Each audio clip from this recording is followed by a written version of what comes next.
আমাকে একবার মেরে শান্তি হয়নি তোমার? আমাকে আবার মারতে এসেছো?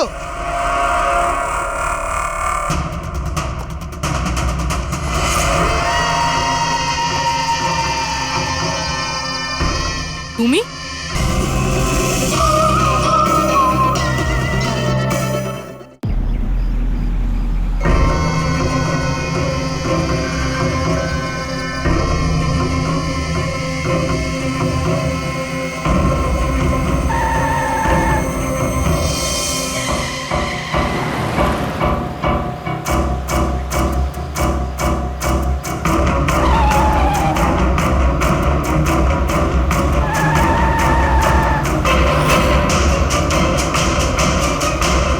চলন্ত গাড়িতে ঘুমানো ভালো কথা নয়।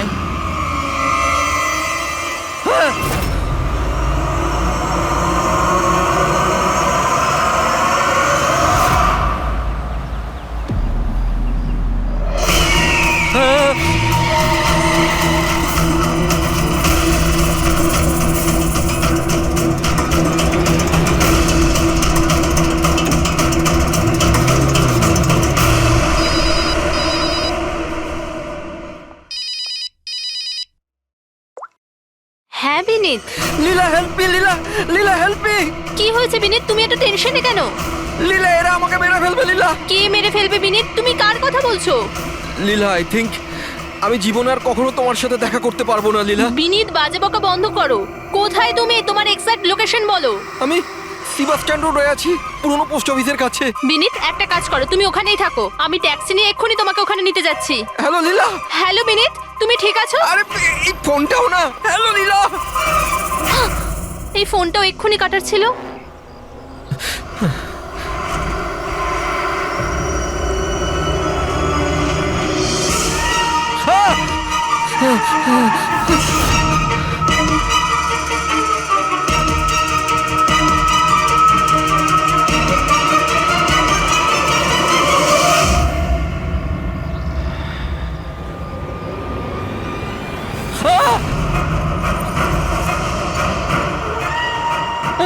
হে ভগবান, প্লিজ হেল্প মি। আমাকে আমার বাড়িতে ঠিক মতো পৌঁছে দাও প্লিজ।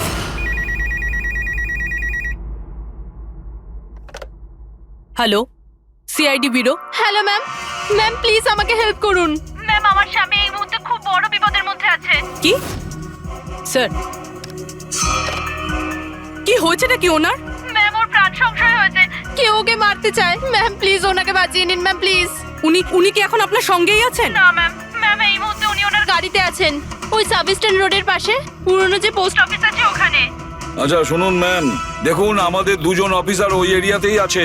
আপনি আপনার গাড়ির ডিটেলসটা বলুন। হোয়াইট ব্যাস্টার আছে আর গাড়ির নাম্বার হলো 2536। ম্যাম ওনাকে আপনি বাঁচিয়ে তো নেবেন ম্যাম। আপনি চিন্তা করবেন না, আপনার হাজবেন্ডের কিচ্ছু হবে না। ওকে? প্রবীর, অভিজিৎকে ফোন করো আর ওকে গাড়ির ডিটেলসটা দিয়ে দাও। ওকে বলো যে ব্যাপারটা আর্জেন্ট।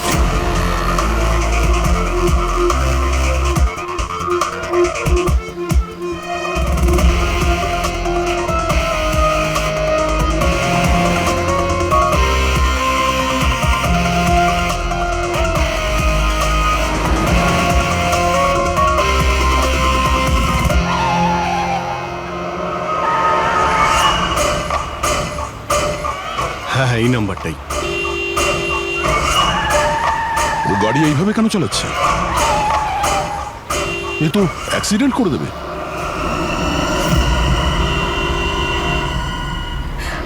আমাকে ক্ষমা করে দাও, আমাকে ক্ষমা করে দাও, আমি মরতে চাই না, আমাকে ক্ষমা করে দাও। কার সঙ্গে কথা বলছে? গাড়িতে তো কেউই নেই। আরে বিনীত, কার সঙ্গে কথা বলছো? গাড়িতে তো কেউ নেই। হয়ে গেছে তোমরা, তোমরা দেখতে পাচ্ছ না এতগুলো লোক আমাকে ডাকছে? করছে কি? আমাকে ক্ষমা করে দাও, আমি মরতে চাই পাগল না। হয়ে গেছে মনে হচ্ছে। মিনিট বিনীত, বিনীত, তোমার অ্যাক্সিডেন্ট হয়ে যাবে, গাড়িটা থামাও বলছি।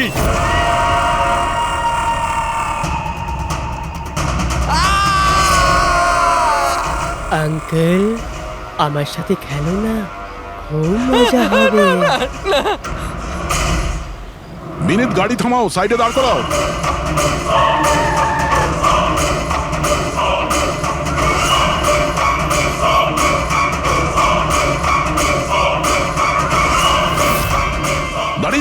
বিনীত বিনীত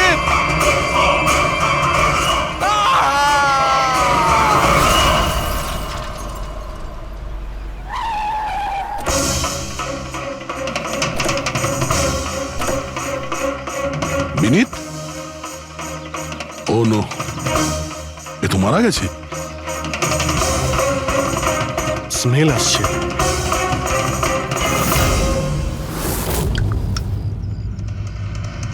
মদ। ড্রিঙ্ক করে গাড়ি চালাচ্ছিল, কিন্তু ও গাড়িতে কথা বলছিল কার সাথে? মদের নেশায় ভুলভাল বকছিল। মদ খেলে তো এটাই হয়, অ্যাক্সিডেন্ট। আপনি তো আমাকে কথা দিয়েছিলেন না যে বিনীতের কিচ্ছু হবে না, তো এটা কি হয়ে গেল? দেখুন ম্যাডাম, যদি ওনার অন্য কোনো দের হাত থেকে প্রাণ সংশয় থাকতো আমরা ওনাকে নিশ্চয়ই বাঁচাতাম, কিন্তু উনি তো নিজেই মদ খেয়ে গাড়ি চালাচ্ছিলেন। আপনি তো জানেন এটা কতটা ডেঞ্জারাস। না, ওনার প্রাণ ওনার নিজের জন্য যায়নি, বরং তাদের জন্য গেছে যারাও এতদিন ধরে ওকে বিরক্ত করছিল। কারা?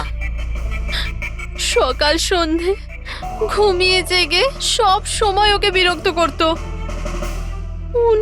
উনি এতটাই চিন্তিত হয়ে গিয়েছিলেন যে উনি নিজের বিজনেসেও পুরোপুরি নজর দিতে পারছিলেন না। কোন লোকের কথা বলছেন আপনি? একটু পরিষ্কার করে বলুন।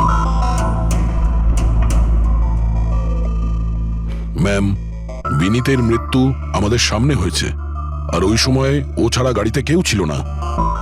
তাহলে ওর মৃত্যুর দোষ আপনি অন্য কারোর ঘাড়ে চাপাচ্ছেন কেন? কারণ ওনার খুন হয়েছে, মার্ডার, এটা মার্ডার। মার্ডার হয়েছে? আপনি আপনি কি জানেন কারা করেছে এটা? আত্মারা।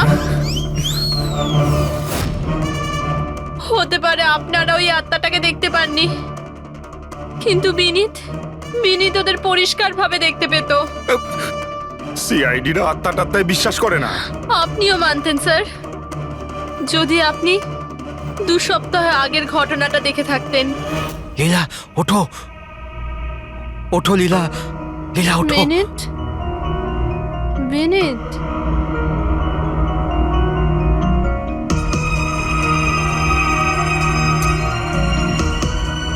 বিনীত,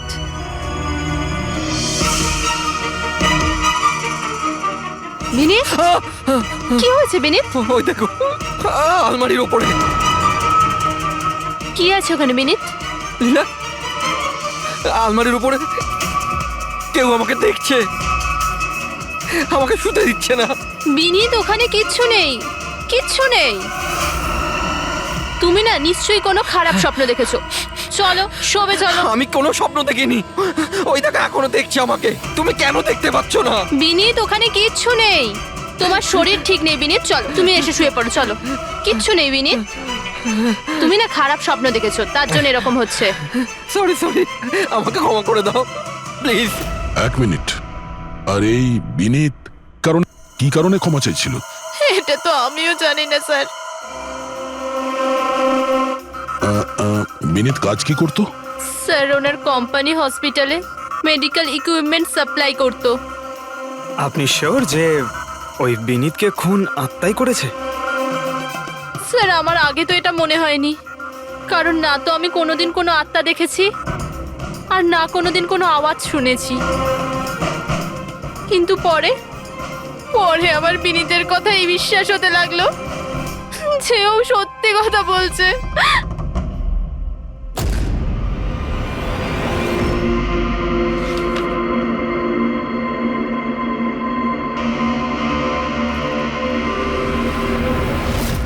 হ্যাঁ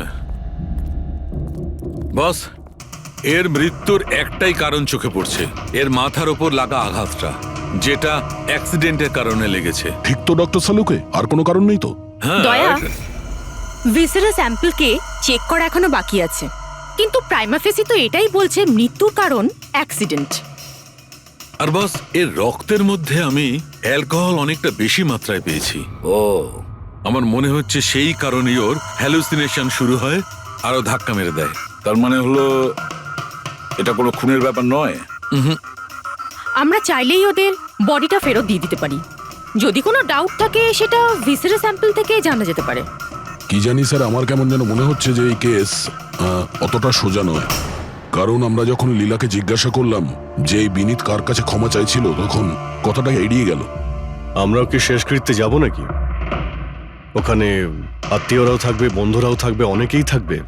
যদি কিছু জানতে পারা যায়। যাও, নিশ্চয়ই যাবে ফিউরালে।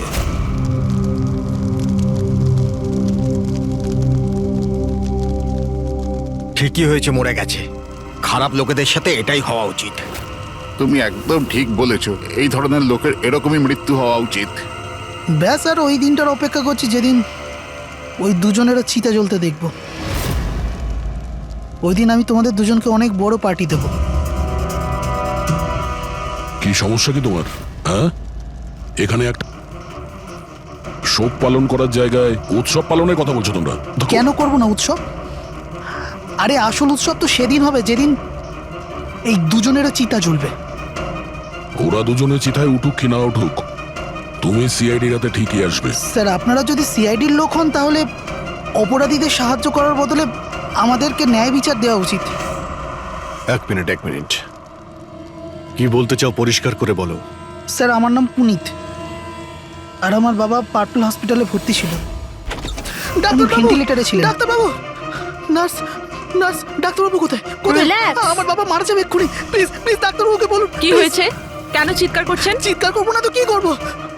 আমার বাবা ওখানে মারা যাচ্ছে, আর আপনাদের স্টাফ এখানে বসে মাছি মারছে। আপনি আগে শান্ত হন প্লিজ। আপনি পেশেন্টের কাছে যান, আমি দেখছি। তাড়াতাড়ি করুন প্লিজ। হ্যাঁ,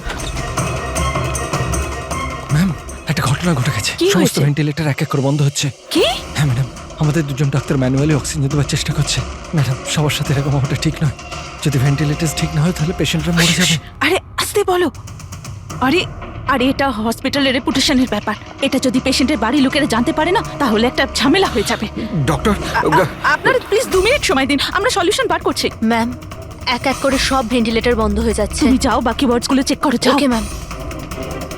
আরে ওই আমাদের সাপ্লায়ার বিনীতকে ফোন করো না, ওই সব কিছু ব্যবস্থা করে দেবে। প্লিজ টেনশন নেওয়ার কোনো ব্যাপার নেই। ডক্টর মেহেক, হচ্ছে কি এসব? স্যার ভেন্টিলেটর সব বন্ধ হয়ে গেছে স্যার। আপনারা প্লিজ শান্ত হন, আমি কথা বলছি। স্যার, এক এক করে সমস্ত ভেন্টিলেটর বন্ধ হয়ে যাচ্ছে স্যার। কি, এটা কিভাবে হতে পারে? তো কোনো হসপিটালে ফোন করো না, ওখান থেকে আনাও। আরে রাজা, ফোন লাগাও। আর মেহেক, একটা কাজ করো, এখানে যে টেকনিশিয়ান আছে ওকে ডাকো। রাজা, কি হলো তোমার? তুমি কি শুনতে পাচ্ছ না স্যার কি বললেন?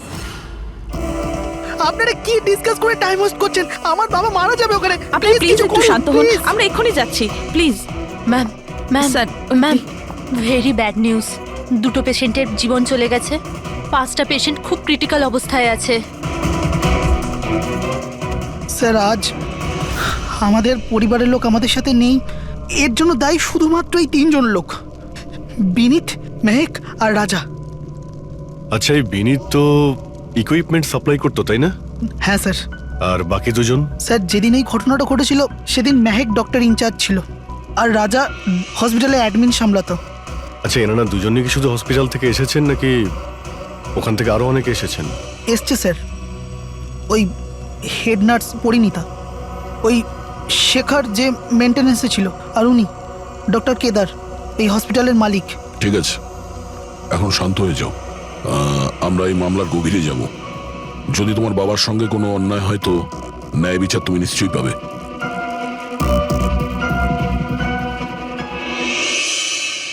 এখন বুঝতে পারছি বিনীত ক্ষমা চাইছিল কেন। আমাকে ক্ষমা করে দাও, আমি মরতে চাই না। আমাকে ক্ষমা করে দাও। আর এটাও বুঝতে পারছি যে বিনীতের মৃত্যুতে সবাই এত খুশি কেন। তার মানে বিনীতের মৃত্যুর কারণ যে কেউ হতে পারে। আর বিনীতের পরে খুনির পরের শিকার এই এদের দুজনের মধ্যে কেউ হতে পারে।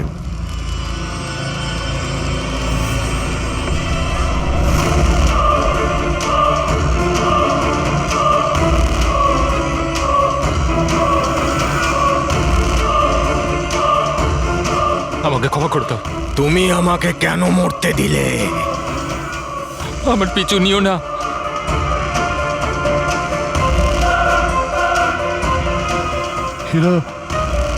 এরা কথা কার সঙ্গে বলছে? আমার পিছু নিও না। আর সেই কাল্পনিক লোকগুলোর সঙ্গে যার সঙ্গে বিনীত কথা বলছিল। চাইলে তুমি আমাকে বাঁচাতে পারতে, কেন মরতে দিলে আমাকে? এবার তুমিও মরার জন্য তৈরি হয়ে যাও। আর এই মহিলারও একই কেস মনে হচ্ছে। ছাড় ছাড় আমায়, ছাড় আমায়, আগুনের দিকে টানিস না। আমার কোনো দোষ নেই এতে। ছাড় ছাড় ছাড় এই, ছাড় আমায়, ছাড় এই। আমায়, ছাড় ছাড়, টানিস না আমায় আগুনের দিকে, ছাড়। আরে কি করছো নাকি? আরে, কি করছো? এদিকে এসো। আরে তুমি কি করছিলে? হ্যাঁ, আমি একটু ডিস্টার্ব আছি, এতে আপনারা কি করবেন? আমার ডিস্টারবেন্সের সাথে আমায় নিজেকেই লড়তে হবে। তুমি এদিকে এসো, একটু দূরে দাঁড়াও, ওই দিকটা যাও। তাহলে অনেক লোক আছে যারা বিনীতের মৃত্যু সংবাদ শুনে আনন্দিত, হ্যাঁ? হ্যাঁ স্যার, আর এখন ওরা মেহেকার রাজার মৃত্যুর খবর শুনতে চাইছে। আর রাজা আর মাহাকের ব্যবহারটাও খুব একটা নর্মাল লাগছিল না স্যার, অনেকটা ভয়ে ভয়ে ছিল স্যার, বিনীতের মতো। স্যার, ভিসেরা স্যাম্পলের রিপোর্ট চলে এসেছে। গুড। কোনো গন্ডগোল আছে? হ্যাঁ, একজন সাধারণ মানুষের রক্ত যতটা লাল হয়, বিনীতের রক্ত তার থেকে অনেক বেশি লাল ছিল। ও, এখন বুঝতে পারছি যে বিনীত কেন আত্মা দেখতে পেত। কেন স্যার? পুরবী, মানুষের রক্ত যখন সাধারণের থেকে অনেক বেশি লাল হয়, তার মানে এইটা দাঁড়ায় যে ওই মানুষটি অনেক বেশি দীর্ঘ সময় ধরে কার্বন কম্পাউন্ডের সংস্পর্শে ছিল। আর এই কার্বন কম্পাউন্ডের কারণেই ওর হ্যালুসিনেশন হতো ভীষণ ভাবে। তার মানে কেউ জেনে শুনে বিনীতকে ওই কার্বন কম্পাউন্ডের সংস্পর্শে এনেছিল, যার ফলে বিনীতের মানসিক অবস্থা খারাপ হয়ে গেল আর ওর মৃত্যুর কারণও হয়ে গেল। স্যার, এই খুনি এই কার্বন কম্পাউন্ড পেল কোথায়? এই আমাদের আশেপাশেই সব জায়গায় কার্বন কম্পাউন্ড ছড়িয়ে আছে। মডার্ন জীবনে আমরা যতগুলো মেশিনারি ব্যবহার করছি, ওই সবগুলো, প্রায় সবগুলো কার্বন কম্পাউন্ড ছড়ায়। হ্যাঁ, যে কেউ মেশিনের উপর এরকম কারুকার্য করে এটা করতেই পারে। তার মানে বিনীত গাড়িতে বসার আগে এরকম কোনো কেমিক্যালের সংস্পর্শে এসেছিল, যার জন্য ওর এইসব হ্যালুসিনেশন এইসব হচ্ছিল স্যার। ঠিক কথা বস। গাড়িটার এক্সস্ট সিস্টেমটা চেক করতে হবে। গন্ডগোলটা ওখানেই হয়েছে।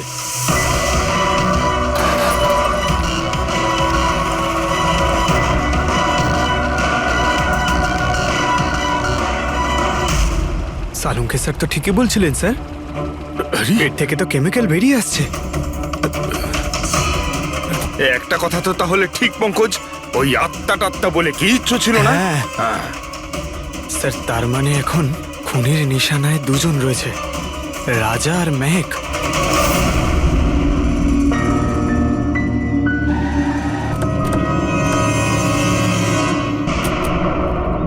শ্মশানে রাজার ব্যবহারটা খুব একটা ঠিক ছিল না, এখনো ওর মানসিক অবস্থা ঠিক নয়। আরে স্যার, দরজা তো খোলা। আচ্ছা, খুনি রাজার কাছে পৌঁছে যায়নি তো? এসব কি হচ্ছে? ক্যান্ডেলস,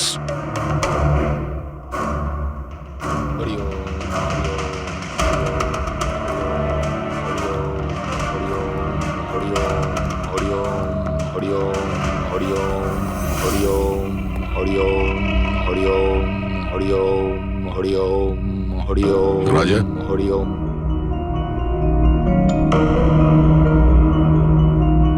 এখন ঠিক আছো? কারা আপনারা? সিআইডি। বিনীতের শেষকৃত্যে দেখা হয়েছিল আমাদের। তুমি আগুনে ঝাঁপাতে যাচ্ছিলে, আমরা তোমাকে আটকেছিলাম, মনে আছে? ঝাঁপ দিতে যাচ্ছিলে, আমরা তোমাকে। এবার আপনাদের আমাকে আটকানোর বা বাঁচানোর কোনো দরকার নেই। যতক্ষণ বিনীতের খুনি ধরা না পড়বে, তোমারও প্রাণের সংশয় আছে। আচ্ছা, একদম ঠিকঠাক বলো, ওই 12 জন রোগীর মৃত্যু কি তোমার গাফিলতিতে হয়েছিল? খবরদার বলছি, আমার ওপর এরকম নোংরা আর মিথ্যা অপবাদ দেবেন না। আমি নির্দোষ, আমার জন্য কেউ মরেনি। শান্ত হও, শান্ত হও। রাজাকে অনেক কষ্টে শান্ত করেছি, ওকে ডাকাবেন না। আপনি কে? আমার নাম শ্লোক। আমি রাজাকে এই খারাপ সময় থেকে বার করে আনবার চেষ্টা করছি। ও, তার মানে আপনি সাইকিয়াট্রিস্ট? সাইকিয়াট্রিস্ট নয়, সাইকি, মিডিয়াম। এই জগৎ আর অন্য জগতের সঙ্গে একটা সেতু ভেবে নাও। অন্য জগৎ? অন্য আবার কোন জগৎ? ওই আত্মাদের জগৎ। যদিও আমরাও একটা মাধ্যম, অপরাধ দুনিয়া থেকে নিয়ে জেলের ভেতর গারদের পেছনে পৌঁছানোর পুল। হ্যাঁ, আপনারা আমাকে জেলে পাঠাবার চেষ্টা করছেন কেন? আমি তো রাজাকে আত্মাদের থেকে বাঁচাবার চেষ্টা করছি। রাজাকে আত্মার থেকে নয়, কেমিক্যাল পয়জন থেকে বাঁচানোর দরকার। আর বন্ধ করো তোমার এই ঢং, বুঝেছো? স্যার, ও কোন দিকে ইঙ্গিত করছে? ওই বুড়ো লোকটার দিকে, যে এসির নিচে দাঁড়িয়ে রয়েছে। ও কার কথা বলছে? আমি তো কাউকে দেখতে পাচ্ছি না। আমিও দেখতে পাচ্ছি না। মানুন বা না মানুন, এই ঘরের মধ্যে কোনো শক্তিশালী আত্মা আছে যে রাজার ক্ষতি করতে চাইছে। এক্ষুনি জেনে যাবেন।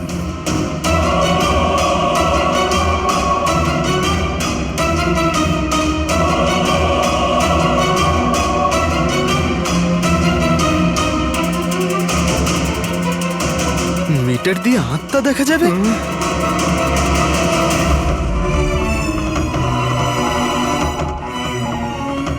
দেখলেন, ওই আত্মাটা এসির পাশেই আছে।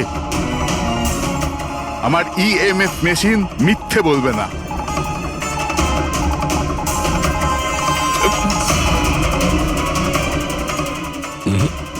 তবে আমাদের ওই মিটার ভুল হতে পারে না, বুঝলে ফ্রেডি? মনে হচ্ছে রাজার ও কার্বন কম্পাউন্ডের অ্যাকশন ওর গাড়ির থেকেই হয়েছে। একটা কাজ করো, এই মিটারটা নিয়ে যাও, ওর গাড়িটা চেক করো। ফ্রেডি। পঙ্কজ, তাহলে বলো, তুমি বিনীতের ফিউরিনালে কি দেখেছো? আমি কাউকে দেখিনি, আমি কিছু দেখিনি। মিথ্যা কথা বলো না। যদি কিছু দেখেই না থাকো তাহলে পালালে কেন? আমি মিথ্যে বলছি না, আমি সত্যি কাউকে দেখিনি। আচ্ছা, হাসপাতালে যে 12 জন মারা গিয়েছিল সেটা কি তোমার গাফিলতির জন্যই হয়েছিল? আমার গাফিলতিতে? দেখুন, আমার দ্বারা যতটা সম্ভব আমি সব চেষ্টা করেছি। আমি ডাক্তার কেদারের সঙ্গে কথা বলেছিলাম, কিন্তু উনি তো কোনো অ্যাকশনই নিলেন না। তাহলে আমি আর কি করতে পারি? আচ্ছা, তার মানে হলো এটা ডক্টর কেদারের ভুল। ওনার থেকেও তো বেশি দোষ ছিল ওই রাজা। ওর একবার দেখা উচিত ছিল যে ভেন্টিলেটরস গুলো কাজ করছে কি না, ওগুলো সময় মতো সার্ভিসিং হচ্ছে কি না। তাহলে কি দোষী রাজা? রাজা আর বিনীত দুজনেই। বিনীতেরও ভেন্টিলেটর সাপ্লাই করার আগে দেখে নেওয়া উচিত ছিল যে ওগুলো ঠিকঠাক কাজ করছে কি না। কতগুলো জীবন নির্ভর করছিল ওই ভেন্টিলেটরস গুলোর উপরে। মনে হচ্ছে রাজা আর বিনীতের জন্য তোমার মনে অনেক রাগ আছে। বিনীতের মৃত্যুতে নিশ্চয়ই খুশি হয়েছো তুমি। এটা কি বলছেন আপনি? একদমই না। আমি একজন ডক্টর, আর আমার কাজ হলো একজন পেশেন্টের জীবন বাঁচানো। কারণ মৃত্যুতে আমি কি করে খুশি হব?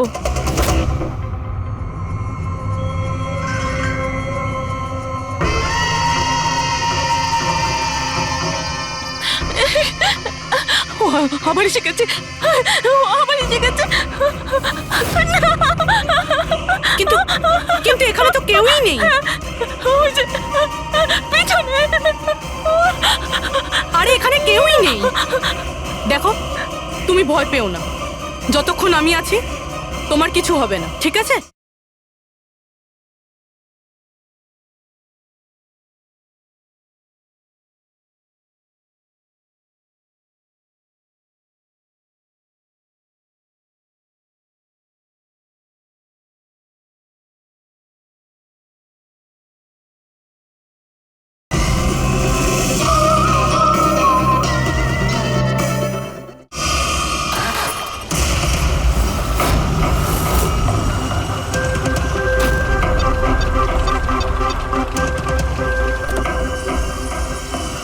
গাড়ির এসিতে তো কার্বন কম্পাউন্ড নেই। বাড়ির ভেতরে গিয়ে দেখা যাক, চল।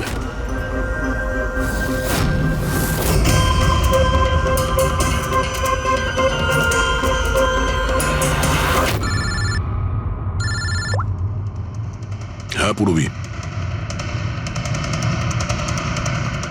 মেহেকের বাড়িতে কোনো কেমিক্যাল পাওয়া যায়নি? ঠিক আছে, যতক্ষণ ওই খুনি ধরা না পড়ে ততক্ষণ তুমি ওর সঙ্গেই থাকো, ঠিক আছে? স্যার, হ্যাঁ, কার্বন কম্পাউন্ড এখানে কোথাও নেই। কোথাও কোনো কেমিক্যাল পাওয়া যাবে না। বিজ্ঞানের জগৎ আর কেমিক্যালের জগতের বাইরেও আর একটা জগৎ আছে, মানুন অথবা না মানুন। চুপ, মুখ বন্ধ। যতক্ষণ বলতে না বলবো মুখ খুলবে না। রাজাবাবু, আপনার ভয়ের কোনো কারণ নেই, আমরা আছি এখানে। যতক্ষণ না ওই খুনি ধরা পড়বে সিআইডি আপনার সঙ্গেই আছে। আমার সিআইডির দরকার নেই, ইনি রয়েছেন না আমার সুরক্ষা করার জন্য। আরে এটা কিভাবে সম্ভব? না রাজার বাড়িতে কেমিক্যাল পাওয়া গেছে আর না মেহেকের বাড়িতে পাওয়া গেছে, এটা কি করে সম্ভব? স্যার, আমরা রাজার বাড়িটাকে ভালো করে চেক করেছি, এক একটা কোণা দেখেছি, ওই গাড়িটাও চেক করেছি, কোথাও কিছু পাওয়া যায়নি। হ্যাঁ, কিন্তু দয়া, যদি কোনো কেমিক্যাল ব্যবহারই না হয়ে থাকে তাহলে রাজা আর মেহেকের হ্যালোজুলেশন হলো কি করে? কোনো তো একটা কারণ থাকবে। আর স্যার, যেভাবে বিনীতের কারের এসিতে কেমিক্যালের ব্যবহার করা হয়েছে, এটা কোনো আনপ্রফেশনাল কেউ করেছে বলে আমার মনে হয় না। একটা কাজ করা যাক, যারা মারা গেছে তাদের বাড়িতে দেখো, হয়তো কেউ থাকতে পারে যে কেমিক্যালের বিষয়ে খুব ভালো করে জানে, বা কেউ কেমিক্যালের এক্সপার্ট। আর হ্যাঁ, হসপিটালের ওই স্টাফকে ডাকো। চিফ নার্স যে আছে না, হেড নার্স পরিণীতা, আর হেড টেকনিশিয়ান শেখর, আর মালিক কেদার, তিনজনকেই ডাকো। দেখা যাক।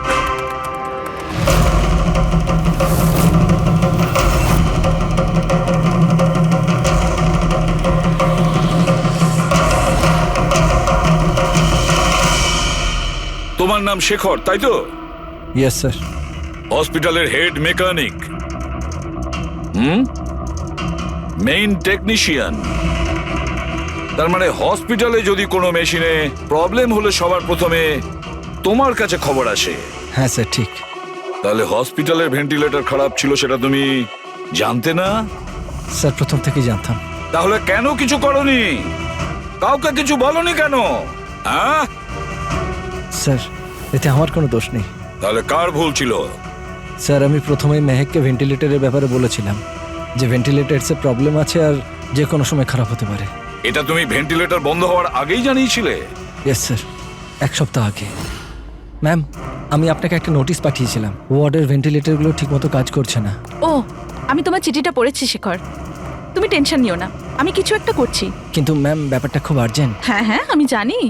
ডক্টর মেহেক, ইয়েস ম্যাম আপনাকে অ্যাকাউন্টস ডিপার্টমেন্টে এক্ষুনি ডেকেছে। ও হ্যাঁ, আসছি। ডোন্ট ওয়ারি শেখর, আমি নিশ্চয়ই কিছু ব্যবস্থা নেব, পাক্কা। কিন্তু স্যার, উনি আমার কথাটা সিরিয়াসলি নিলেন না।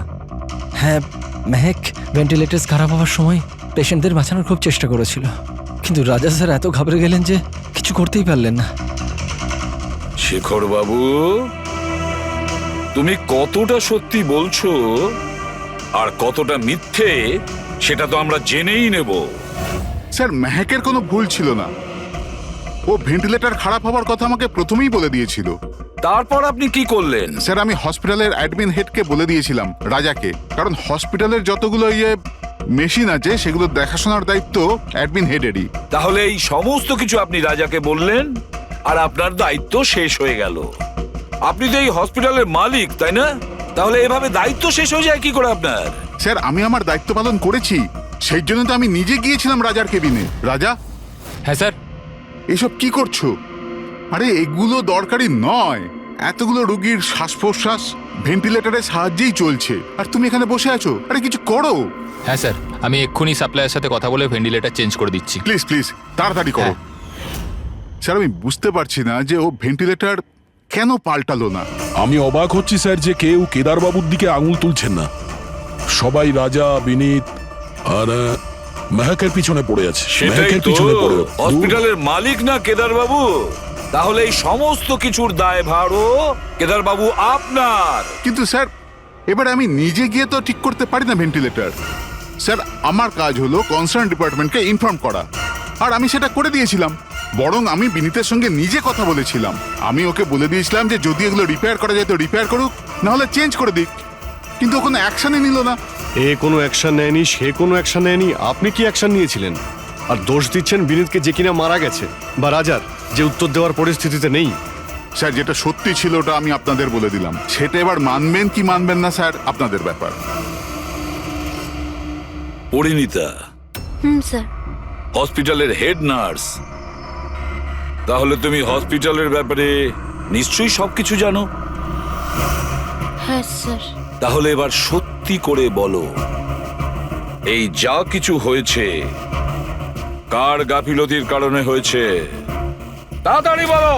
হ্যাঁ স্যার, বলছি। আমার সাথে বিশ্বাসঘাতকতা করার চেষ্টা করো না রাজা। আর হ্যাঁ, যদি মেশিনে কোনো ফিজিক্যাল ড্যামেজ থাকে তাহলে সেটা ওয়ারেন্টিতে আসে না। যদি তোমার নতুন ভেন্টিলেটর চাই তাহলে তোমাকে পুরো কস্ট পে করতে হবে, বুঝেছো? আমি তোমার থেকে বাজে লোক আজ অব্দি আমার জীবনে দেখিনি। এবার থেকে না তো আমাদের হসপিটাল তোমার থেকে কিছু কিনবে, না তো শহরের আর কোনো হসপিটাল। শোনো, এসব হুমকি অন্য কাউকে দেবে। তুমি জানো না আমি কে, যা করার করে নাও।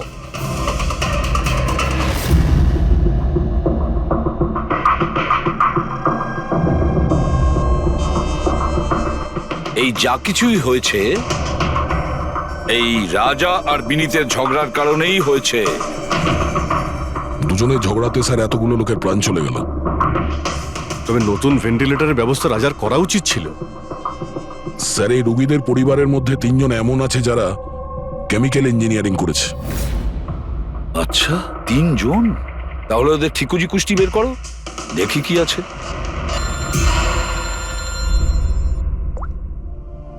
Hello ACB Pradyuman. হোয়াট? ঠিক আছে, আমরা এক্ষুনি পৌঁছচ্ছি। কি হয়েছে স্যার? রাজা মারা গেছে।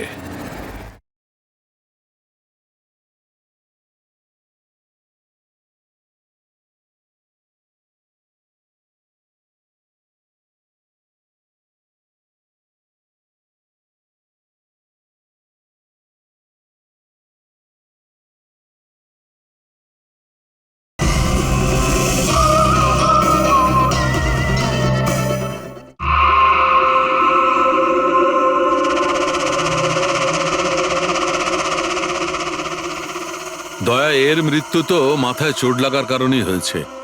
মনে হচ্ছে ছাদ থেকে লাফ দিয়েছে। হতে পারে হ্যালুসিনেশন এত জোরে হয়ে গেছে যে ঘাবড়ে গিয়ে রাজা উপর থেকে ঝাঁপ মেরে দিয়েছে। আর তুমি খেয়াল রাখছিলে না এর? এই খেয়াল রেখেছো তুমি? হ্যাঁ স্যার, রাজা তো একদম শান্ত হয়ে শুয়ে পড়েছিল। আমি কি করে জানবো যে হঠাৎ করে উঠে পড়বে আর আত্মহত্যা করে ফেলবে? যখন এটা হয়েছিল তুমি কোথায় ছিলে? হ্যাঁ স্যার, আমি অন্য ঘরে শুয়েছিলাম। তখনই আমি রাজার জোরে জোরে চিৎকার শুনলাম। আমি এই আত্মাদের সহ্য করতে পারছি না, আমার নিস্তার চাই, মুক্তি চাই। আর যতক্ষণ আমি ওর কাছে পৌঁছবো ততক্ষণ ও ছাদ থেকে পড়ে গেছে। বাহ, কি অদ্ভুত ব্যাপার! রাজাকে একলা রেখে তুমি নাকে তেল দিয়ে ঘুমোচ্ছিলে? হ্যাঁ, আমি তো মনস্থির করেই ছিলাম ঘুমোবো না। কে জানে কিভাবে ঘুমিয়ে পড়লাম। নিশ্চয়ই আমাকে ওই আত্মাগুলোই ঘুম পাড়িয়ে দিয়েছিল। আপনি এটা দেখুন স্যার, মিটারের রিডিং কত বেড়ে গেছে। আমারও কিন্তু একটু ক্লান্তি ভাব লাগছে স্যার। আর দ্বিতীয়বার যদি আমাকে এই মিটার দেখিয়ে দিস না তাহলে মনে রাখিস। দয়া, 1 মিনিট ভাই, একটু মিটারটা দেখি। এই নিন। এই মিটারটা আমি রাখছি। হ্যাঁ, আমি ফেরত দিয়ে দেবো পরে। ঠিক আছে স্যার, কিন্তু দিয়ে দেবেন। হ্যাঁ, দিয়ে দেবো। বরং এখন তুমি বাড়ি গিয়ে একটু আরাম করো। ক্লান্ত হয়ে গেছে, একটু দুর্বলও লাগছে। হ্যাঁ হ্যাঁ স্যার। ঠিক মতো ঘুমও হয়নি। যাও আরাম করো। এটা কি ডক্টর সালুকে? ওকে যেতে দিলেন আর এই মিটারটা রেখে দিলেন? দয়া, এই যে মিটারটা না, এটা খুব কাজের জিনিস।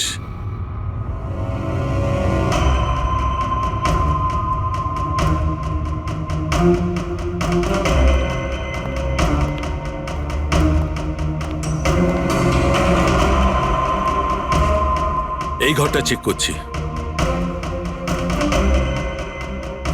হ্যাঁ ডক্টর, নেই। ওপরে যাওয়া যাক।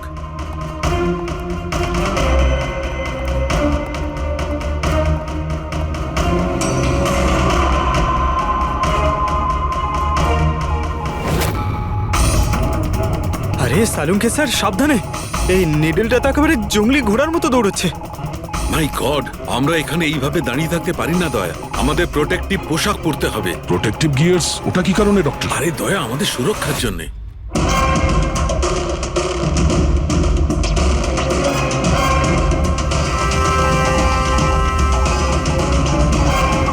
এই দেখো, সবচেয়ে বেশি মিটার রিডিং এখানেই পাওয়া যাচ্ছে, এই এসিটার নিচে।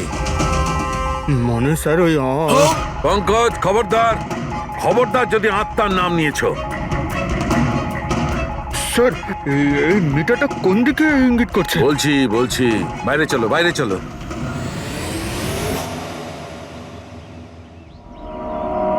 দেখেছো দয়া, এটা হচ্ছে ইএমএফ, ইলেকট্রোম্যাগনেটিক ফিল্ড ডিটেক্ট করে এটা।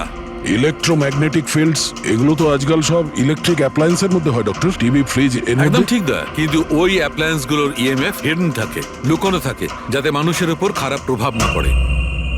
কি খারাপ প্রভাব? এইটার কারণে লোকেদের নশিয়া হতে পারে, ঘুম না হতে পারে, মন খারাপ হতে পারে। আর যদি অনেকক্ষণের সংস্পর্শে থাকে তাহলে হ্যালুসিনেশন হওয়াটা কোনো বড় কথা নয়।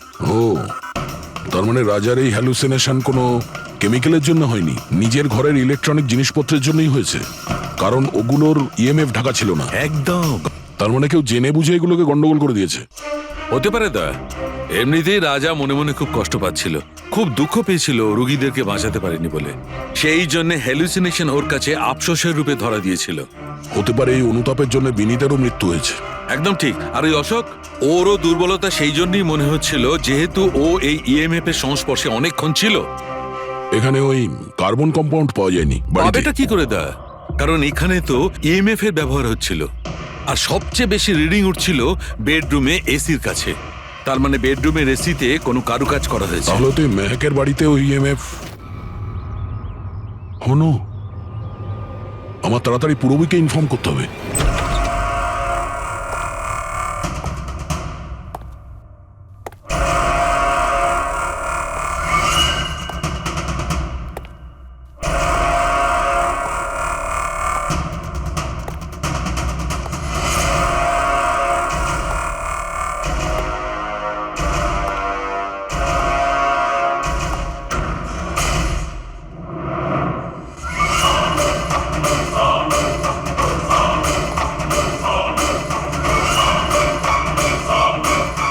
আমাকে একবার মেরে শান্তি হয়নি তোমার? আমাকে আবার মারতে এসেছো?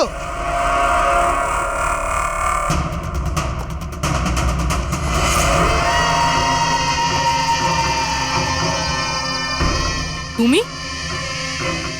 আমি তোমাকে সেলফ ডিফেন্সে মেরেছিলাম, আর তাছাড়া তুমি একজন অপরাধী। অপরাধীদের কি পরিবার থাকে না? তোমার জন্য আমার মেয়ে অনাথ হয়ে গেছে, আর এই রক্ত দেখছো,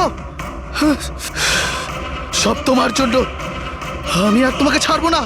দেখো, আমার কাছে আসবে না, আমি কিন্তু মেরে দেবো। আমি তোমাকে ছাড়বো না। আমার কাছে আসবে না, আমি কিন্তু বলছি মেরে দেবো।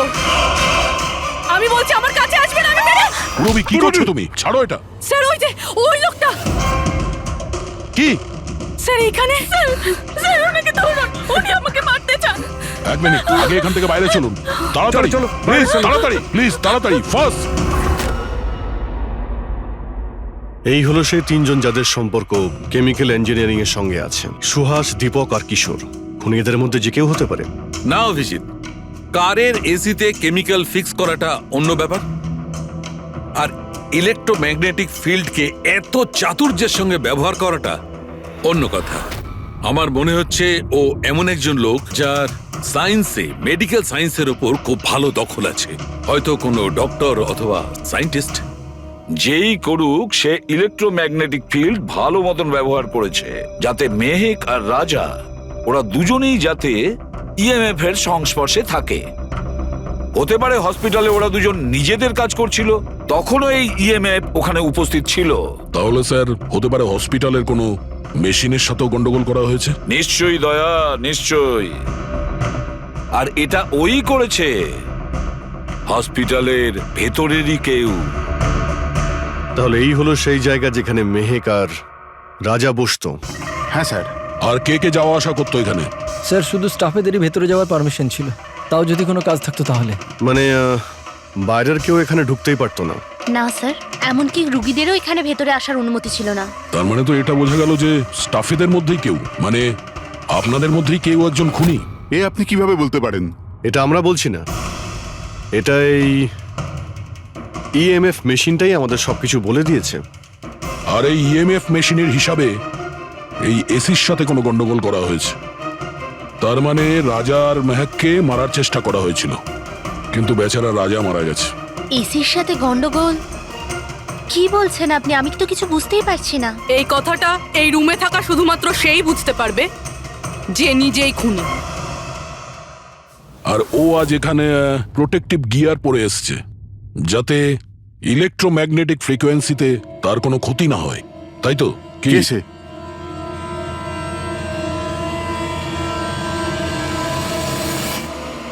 এদিকে এসো।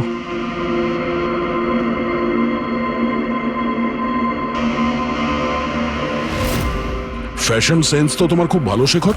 জামা কাপড়ের ভেতরে এই সুরক্ষা কবচ। দেখো, তোমার সমস্ত প্ল্যান আমরা জেনে ফেলেছি, তোমার ব্যাপারে সমস্ত খোঁজ খবর নিয়েছি। তুমি এখানকার এমন একজন টেকনিশিয়ান যে এসির সঙ্গে কোনো গন্ডগোল করতে পারে। এখন তাড়াতাড়ি বলো, কেন করেছো তুমি এসব? আমি করেছি এসব। আর কি ভুল করেছি আমি যদি মেহেক, বিনীতা, রাজার ওপর অভিযোগ লাগিয়েছি তো? এদের জন্য 12টা পেশেন্টের মৃত্যু হয়েছে, যেটা আমি দেখতে পারিনি। তারপর আমি ভাবলাম যে এদের এরকমই মৃত্যু দেওয়ার প্রয়োজন আছে, যেভাবে 12টা পেশেন্ট মারা গেছে। সেই জন্য আমি EMF আর কার্বন কম্পাউন্ডের বিষ ব্যবহার করেছি ওদের মারার জন্যে, যাতে এদেরকে এমন মৃত্যু দিতে পারি, মৃত্যু নয়, একটা ভয়ঙ্কর মৃত্যু। আর এটাই আমার ন্যায় বিচার। শাস্তি দেওয়ার অধিকার শুধুমাত্র আইনের আছে, অন্য কারো নয়, বুঝেছো? তুমি জানতে যে এই কেমিক্যাল ব্যবহার করলে ওদের হ্যালুসিনেশন হবে, ওই মারা যাওয়া রোগীগুলো ওরা সামনে দেখতে পাবে, যার জন্য ও পাগল হয়ে যাবে, তাই তো? কিন্তু আমি আমার লক্ষ্য পূরণ করতে পেরেছি। যেরকম মৃত্যু আমি চেয়েছিলাম দিতে, সেরকমই মৃত্যু বিনীতা রাজাকে আমি দিয়েছি। কিন্তু দুঃখের ব্যাপার, মেহেককে আপনারা শেষ মুহূর্তে বাঁচিয়ে নিলেন। সফল তো তুমি তখন হতে যদি তুমি কোনো অপরাধ না করে ওদেরকে শাস্তি দিতে। তোমার আর ওদের মধ্যে কি পার্থক্য রইল? এখন তুমিও একজন খুনি, তবে তুমি কি শাস্তি পাবে সেটা এখন আদালত ঠিক করবে।